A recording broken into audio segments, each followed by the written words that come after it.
आदमी जो सूरज से ही खतरनाक मालूम होते थे अलकायरा होटल के एक कमरे में बैठे नाश्ता कर रहे थे। मजबूत जिस्म और चौड़े चकले आज़ा वाले, दोनों के जबड़ों की साख से सख्त गिरी आया थी। एक के बाएं हाथ में अखबार था और दाहिने हाथ में चाय की प्याली। दूसरा छुरी और कांटे से तले हुए पार्चों पर जोर आजमाई कर रहा था। दफतन दूसरे के हाथ से प्याली छूट पड़ी और अखबार भी दूर जा गिरा। क्या बेहूदगी है, पहला कुर्सी पीछे खिसकाता हुआ गुर्राया। चाय उसके कपड़ों पर गिरी थी। भागो, दूसरे ने बौखलाए हुए लहजे में कहा। क्या बक रहे हो? तसद्दुक और मेरिया? क्या मतलब? पहला भी बौखला गया। दूसरे ने झपटकर दरवाज़ा बंद किया और चटकनी चढ़ा दी और तेज़ी से अखबार उठाकर उसकी तरफ बढ़ता हुआ बोला, खबर देखो, टिप टॉप नाइट क्लब में हंगामा। पहला बुलंद आवाज़ से खबर पढ़ने लगा। टिप टॉप नाइट क्लब में हंगामा, बिल्ली की चीख पर बाप गायब और बेटी का सर पहले से बढ़ गया। 27 दिसंबर की शब को साइंस के एक scholar mister Ali Imran MSc DSc Oxon को टिप टॉप नाइट क्लब में एक हैरत अंगेज़ वाक़या पेश आया। मिस्टर इमरान क्लब के मुस्तकिल मेंबर है। पिछली रात क्लब की कंपाउंड में उन्हें 2 गैर मुल्की मिले। उन्होंने बताया कि वो केनिया नैरोबी के बाशिंदे और शहर में अजनबी हैं। मिस्टर इमरान ने इज़ारे मेहमान नवाजी उन्हें रात के खाने के लिए मदऊ किया। मर्द ने अपना नाम तसद्दुक सिद्दीक बताया था और लड़की ने मेरियत तसद्दुक। मिस्टर इमरान के बयान के मुताबिक वो बाप बेटी थे। खाने की मेज़ पर रस्मी गुफ्तगू होती रही। फिर जैसे ही ऑर्केस्ट्रा ने मौसीकी बंद की, ऐसा मालूम हुआ जैसे करीब ही कहीं कोई बिल्ली चीखी हो। लड़की के साथी ने खाना रोक दिया और कोई उज़्र करके वहाँ से गायब हो गया। लड़की मिस्टर इमरान के साथ खाना खाती रही। फिर उसने मिस्टर इमरान से पूछा, क्या उन्हें उसका सर पहले से कुछ बड़ा मालूम हो रहा है? मिस्टर इमरान ने कहा नहीं, और वो यक बयक बफर गई। उन्हें बुरा भला कहने लगी और इस पर जोर देती रही कि उसका सर यकीनी तौर पर पहले से बड़ा हो गया है। मिस्टर इमरान तरदीद करते रहे। आखिरकार उसने उनके मुंह पर शोरबे की कांफ खींच मारी। फिर हंगामा बढ़ गया। पूरे डाइनिंग हॉल में अफरा तफरी मच गई। कई लोगों के कपड़े बर्बाद हो गए क्योंकि लड़की मजनूनाना अंदाज में दूसरी मेज़ों से भी शोरबे की कांपे उठा उठाकर मजमे पर फेंक रही थी। फिर हॉल की रोशनी गायब हो गई। दूसरी बार जब बल्ब रोशन हुए तो लड़की का कहीं पता न था। मजमे ने मिस्टर इमरान को घेर लिया और वो बड़ी मुश्किल से लोगों को यकीन दिला सके कि वो एक शरीफ आदमी ही नहीं बल्कि क्लब के मुस्तकिल मेंबर भी है। लड़की और उसके साथी का कहीं सुराग न मिल सका। पुलिस क्लब के मैनेजर की तरफ से रिपोर्ट दर्ज करके मज़ीद तफ्तीश कर रही है। खबर ख़त्म करके पहला आदमी खामोश हो गया। ऐसा महसूस हो रहा था जैसे उसे सख्ता हो गया हो। दोनों बड़ी देर तक खामोश खड़े एक दूसरे को देखते रहे। फिर एक ने कहा, यह जाल बिछाया गया है। क्यों? कैसे? दूसरे ने चौंक कर कहा। वो ये तो जानते हैं कि हम यहाँ हैं, लेकिन ये नहीं जानते कि कहाँ मुकीम है। ये तुम कैसे कह सकते हो? ओह, इस तरह हवास खो बैठे हो? खोपड़ी इस्तेमाल करो, उसने झुंझला कर कहा। अरे तो तुम ही बताओ, मैं तो वाकई। इस तरह तो कुछ भी ना हो सकेगा। खुद को संभालो। चलो बाबा, बताओ भी तो कि तुम क्या समझे हो। पब्लिसिटी। वो यहाँ अपनी मौजूदगी की पब्लिसिटी कराना चाहते हैं ताकि हम उनके मुतालिक पूछ-गुछ करते फिरें और इस तरह उन्हें हमारा सुराग मिल जाए। बात तो ठीक है, वो कुछ सोचता हुआ बोला। फिर अब क्या करोगे? बॉस को इत्तला दी जाए। ओह, क्या उसने अखबार ना देखा होगा? ज़रूरी नहीं है। दूसरे ही लम्हे में किसी ने दरवाजे पर दस्तक दी और वो एकदम खामोश हो गए। दस्तक फिर दी गई। कौन है? एक ने भर्राई हुई आवाज़ में पूछा। बॉस। बाहर से आवाज़ आई और वो दोनों ही बौखलाए हुए अंदाज में दरवाजे की तरफ बढ़े। दरवाज़ा खुला और एक सियाफाम आदमी कमरे में दाखिल हुआ, जिसका कद 4.5 फीट से ज़्यादा ना रहा होगा, लेकिन फैलाव उसे किसी गेंडे ही का हम कबील बनाकर पेश कर रहा था। बस इसे देखकर गेंडे ही का तस्वुर जहन में उभर सकता था। ब्राउन रंग के सूट में मलबूस था। वो दोनों उसे देखकर फर्श की तरफ झुकते चले गए। दरवाज़ा बंद कर दो, वो कुर्सी की तरफ बढ़ता हुआ बोला। एक ने आगे बढ़कर दरवाज़ा बंद किया। वो कुर्सी पर बैठ चुका था। दोनों मुअद्दिब खड़े रहे। तुमने अखबार में क्लब वाली खबर देखी? उसने उनकी तरफ देखे बगैर पूछा। यस बॉस, दोनों ने बैक वक्त जवाब दिया। इस मिस्टर इमरान का पता लगाओ, उसने कहा। फिर कमरे की फ़िज़ा पर बोझल सा सुकूत तारी हो गया। कभी कभी वो दोनों अपने खुश्क होठों पर ज़बान फेरने लगते थे। तुम में से कौन करेगा ये काम? सियाफाम आदमी ने पूछा। लेकिन बॉस, एक हकलाया। जल्दी से कहो, क्या कहना चाहते हो? इन्हें हमारी तलाश है। यह हरकत उन्होंने इसीलिए की है कि हम उन्हें ढूंढना शुरू कर दें। तो फिर? ओह बॉस, तो फिर वो बड़ी आसानी से हम तक पहुंच सकेंगे। तुम में से जो भी ये काम करेगा बकिया लोगों से दूर ही रहेगा, उसने कहा। चंद लम्हे खामोश रहा, फिर मुस्कुराकर बोला, इस तरह वो हमारी नज़रों में आ जाएगा। लेकिन इस एक आदमी का क्या हशर होगा जो इमरान से पूछ कुछ करेगा। मुझे इसकी परवाह नहीं। सियाफाम आदमी ने लापरवाही से शानों को जंबीज दी।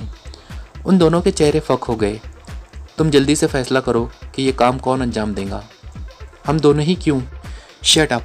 मैं बहस नहीं पसंद करता। तुम दोनों ही मकामी ज़बान अच्छी तरह बोल और समझ सकते हो, दूसरे नहीं।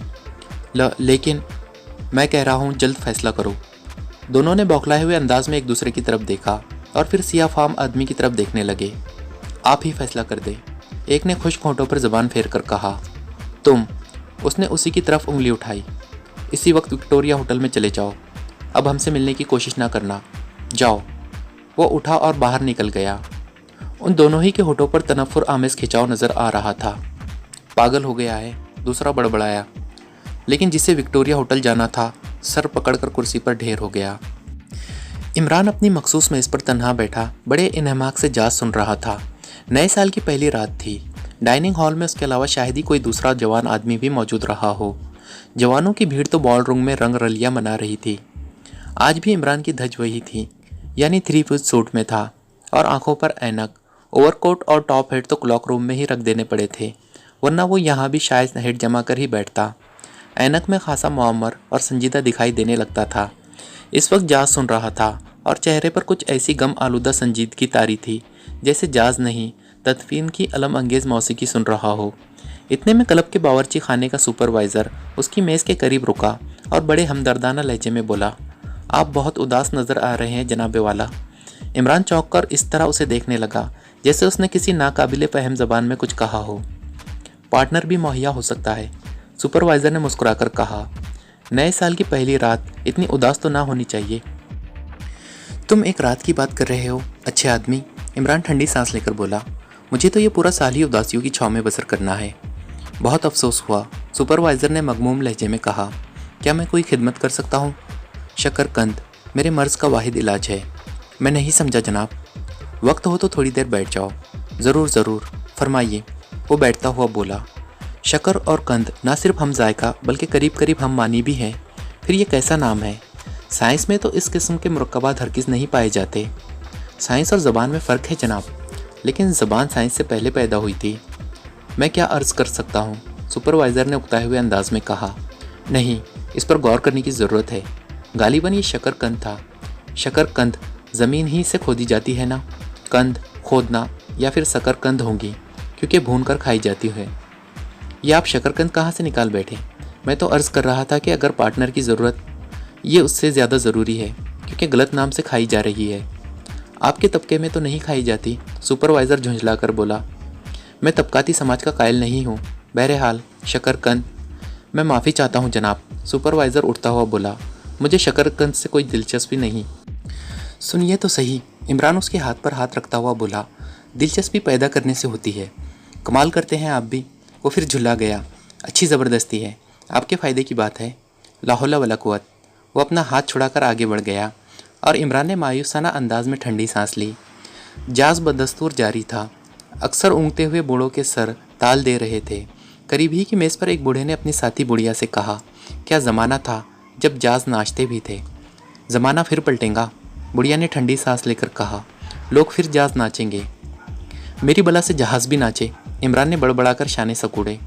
बड़ी अजीब बात थी। वो क्लब का बाज़ाब्ता मेंबर था, रोज़ाना का बैठने वाला, लेकिन क्लब की मखसूस दिलचस्पियों में कभी हिस्सा नहीं लेता था। अक्सर लड़कियां उसे अपनी तरफ मुतवज्जह करना चाहती थी, लेकिन उसके कान पर जूं ना रेंगती। आज भी कई लड़कियों ने कोशिश की थी कि नए साल की तकरीबात में वो उनका पार्टनर बने, लेकिन उसने अपने मखसूस अंदाज में बकरातियाँ छाँट कर उन्हें बेहद बोर कर दिया था।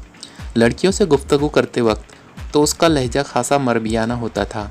बिल्कुल ऐसा ही मालूम होता था जैसे कोई बहुत ही जहाँ दीदा किस्म के दादा जान अपनी नासमझ पोतियों को किसी मामले में बहलाने की कोशिश फरमा रहे हो। आज तो वो खुद भी बड़ी उकताहट महसूस कर रहा था। उसने सोचा अब उठ ही जाए, फिर उठ ही रहा था कि माफ़ फरमाइएगा कि आवाज़ ने उसे ना सिर्फ बैठ जाने बल्कि गर्दन घुमाने पर भी मजबूर कर दिया। आप ही मिस्टर अली इमरान हैं? अजनबी ने कहा। जी हाँ। क्या मैं कुछ देर यहाँ बैठ सकता हूँ? मैं मेज़ खाली कर रहा हूँ। जी, ये मतलब नहीं, आप भी तशरीफ़ रखें, आपसे किसी मसले पर गुफ्तगू करनी है। अच्छी बात है, इमरान ने मुर्दा सी आवाज़ में कहा और बैठ गया। अजनबी दराज कद और मजबूत जिस्म वाला था। उम्र 40 और 50 के दरमियान रही होंगी। चेहरे पर जख्मों के निशानात थे। लिबास के मामले में बासलीका मालूम होता था, लेकिन फिर भी कोई ऐसी चीज़ ज़रूर थी उसकी शख्सियत में जिसकी बिना पर इमरान उसके मुतालिक कोई अच्छी राय कायम ना कर सका। फरमाइए, उसने कुछ देर बाद कहा। आप साइंस के स्कॉलर हैं? जी हाँ, लोग यही समझते हैं, इमरान ने शर्मा कर कहा। ख़ास मजमून? केमिस्ट्री। बस तो फिर काम बन गया। अजनबी खुश होकर बोला, मैं दरअसल रंगसाज हूँ। अब चूड़ियों का एक कारखाना कायम करने का इरादा रखता हूँ, लिहाजा रंगों के सिलसिले में। ओह, आप बोर तो नहीं हो रहे? जी कतई नहीं, इमरान ने उसकी आंखों में देखते हुए कहा। ओह हाँ, खूब याद आया, वो वाक़या शायद आप ही को पेश आया था। जी कौन सा वाक़या? अरे वही उस लड़की ने जो हंगामा बर्पा किया था यहाँ। ओह अरे वो। इमरान खौमा का हंसने लगा। कमाल हो गया, क्या वो नशे में थी? पता नहीं, फिर भी आखिर बात क्या हुई थी? यही तो मैं भी सोच रहा हूँ कि बात क्या हुई थी। और फिर वो गायब भी हो गई थी? अजनबी ने हैरत से पूछा। जी हाँ, बिल्कुल हैरत अंगेज़, वरना अगर औरतें खफा हो जाए तो क़यामत तक छाती पर चढ़ी बैठी रहे। उसके गायब हो जाने पर तो हैरत मुझे भी है। और उसका साथी? वो तो पहले ही गायब हो गया था। उसका हुलिया बता सकेंगे आप? इमरान ने कान खड़े किए, लेकिन फिर फ़ौरन ही संभल कर बोला। सूरत से खासा शरीफ आदमी मालूम होता था। सफ़ेद और घनी मूंछें थी। बाएं गाल पर उभरा हुआ सा सुर्ख रंग का तिल भी होगा। ओह हाँ, जी हाँ, जी हाँ, इमरान पुरजोश अंदाज में सर हिलाकर बोला। उसने ये नहीं बताया था कि उसका क़याम कहाँ है? जी नहीं, इस वाक़ये से पहले भी कभी यहाँ उन्हें देखा था? मुमकिन है देखा हो, यकीन के साथ नहीं कह सकता। अजनबी खामोश होकर किसी सोच में गुम हो गया।